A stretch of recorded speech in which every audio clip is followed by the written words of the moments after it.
Hello everyone. तो आज हम linear algebra chapter 1 groups rings and field का नेक्स्ट टॉपिक स्टार्ट करने जा रहे हैं, दैट इज़ रिंग्स।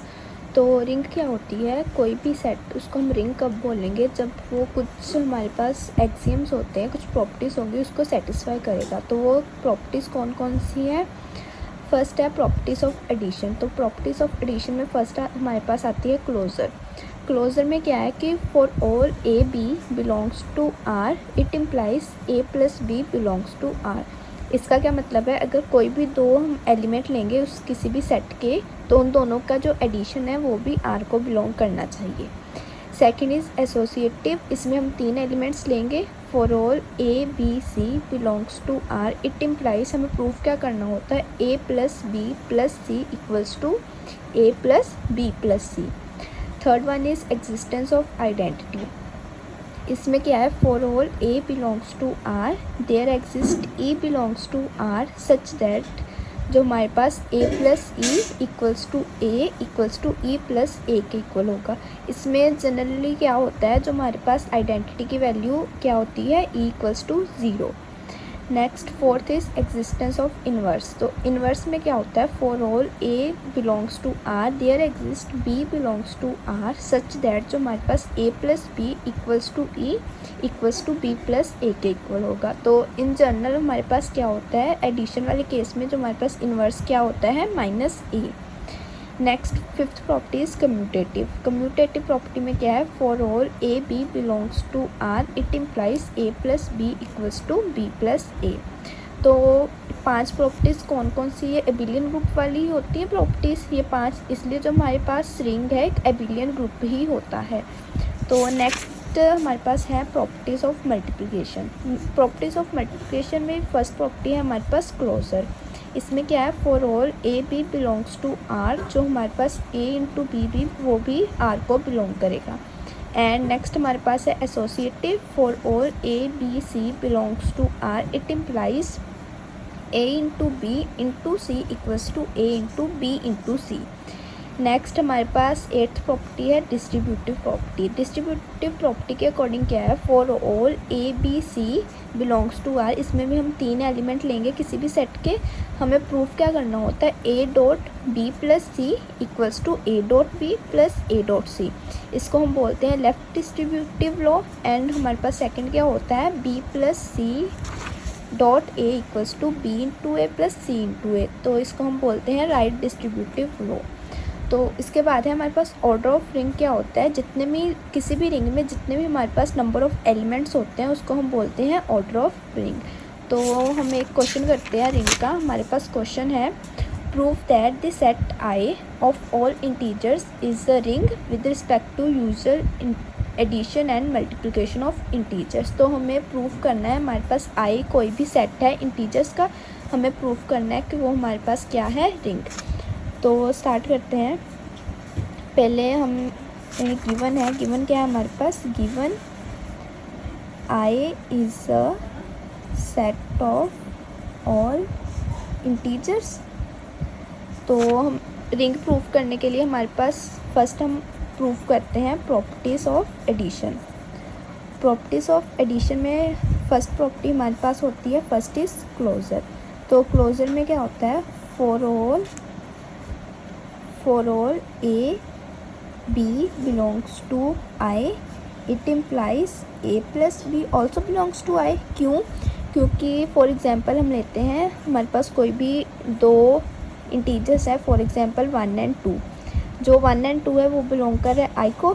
अगर हम इन दोनों का एडिशन करेंगे 1 प्लस 2 क्या आया? 3, वो भी आई को बिलोंग कर रहा है। तो हमारे पास जो क्लोजर प्रॉपर्टी वो क्या होगी? सेटिस्फाइड। सेकंड हमारे पास होती है एसोसिएटिव। एसोसिएटिव में हम क्या लेते हैं? तीन एलिमेंट्स हम लेंगे। For all A B C belongs to I. हमें प्रूफ क्या करना होता है? To proof a plus b plus C equals to a plus b plus c. ये इंटीजर्स के केस में ऐसा होता ही है। फॉर एग्जांपल हम लेंगे, फिर से हम कोई भी तीन एलिमेंट्स अब लेंगे 1 2 3 जो बिलोंग करे आई को, तीनों इंटीजर्स है। तो लेफ्ट हैंड साइड हम लेंगे ए प्लस बी प्लस सी। इसका क्या मतलब हुआ? 1 प्लस 2 प्लस 3, हमारे पास आया 3 plus 3 equals to 6 and right hand side a plus b plus c, तो हमारे पास आया 1 plus 2 plus 3 that is 1 plus 5 equals to 6। Left hand side equals to right hand side आ गई, तो हमारे पास एसोसिएटिव प्रॉपर्टी क्या होती है इंटीजर्स के केस में, सेटिस्फाइड। नेक्स्ट थर्ड हमारे पास होती है existence of identity. Existence of identity में हम क्या करते हैं, for all a belongs to I there exist e belongs to I such that, जो हमारे पास है a plus e equals to a equals to e plus a.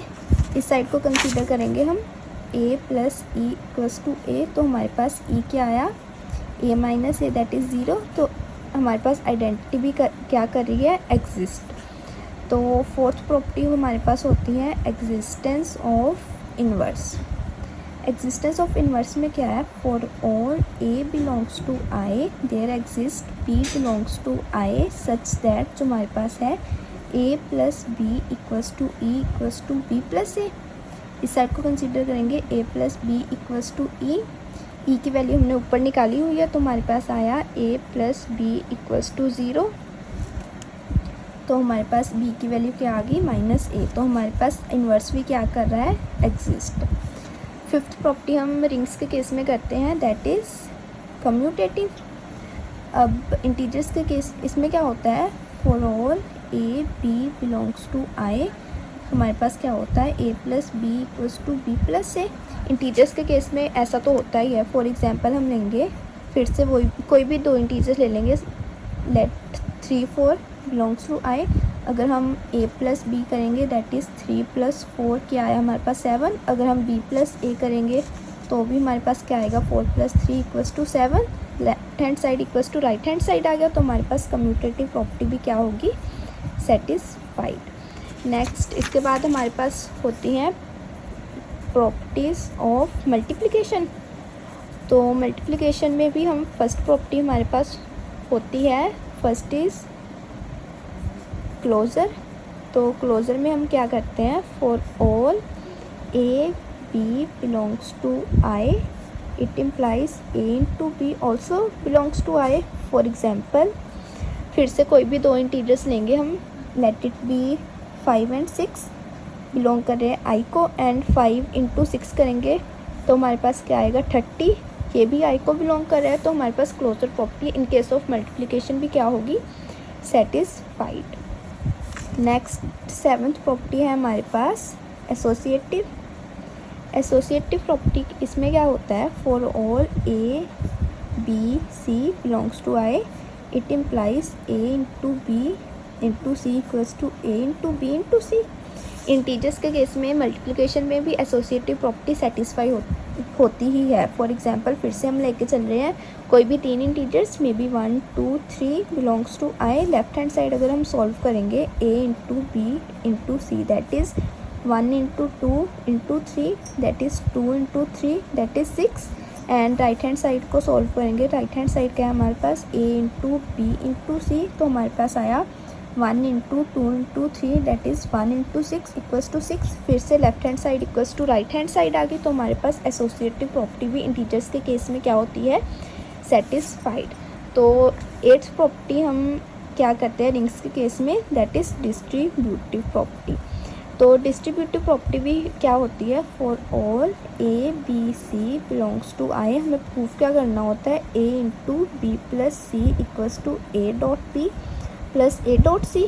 तो इंटीजर्स के केस में जो हमारे पास डिस्ट्रीब्यूटिव प्रॉपर्टी वो भी सेटिस्फाई होती ही है। फॉर एग्जांपल हम लेके चल रहे हैं फिर से कोई भी तीन integers may be 1 2 3 belongs to I, तो लेफ्ट हैंड साइड हम लेंगे A into B plus C, तो हमारे पास आया 1 into 2 plus 3 that is 1 into 5 equals to 5 आ गया। तो राइट हैंड साइड हम लेंगे A into B plus A into C that is 1 into 2 plus 1 into 3, तो हमारे पास आया 2 प्लस 3 फिर से 5, left hand side equals to right hand side, तो हमारे पास डिस्ट्रीब्यूटिव प्रॉपर्टी भी क्या होगी, सेटिस्फाइड। तो इंटीजर्स के केस में हमारे पास क्या है कि जो हमारे पास ये 8 की 8 प्रॉपर्टीज रिंग्स की सेटिस्फाई हो रही है, तो हमारे पास क्या आया, the given set of integers is a ring.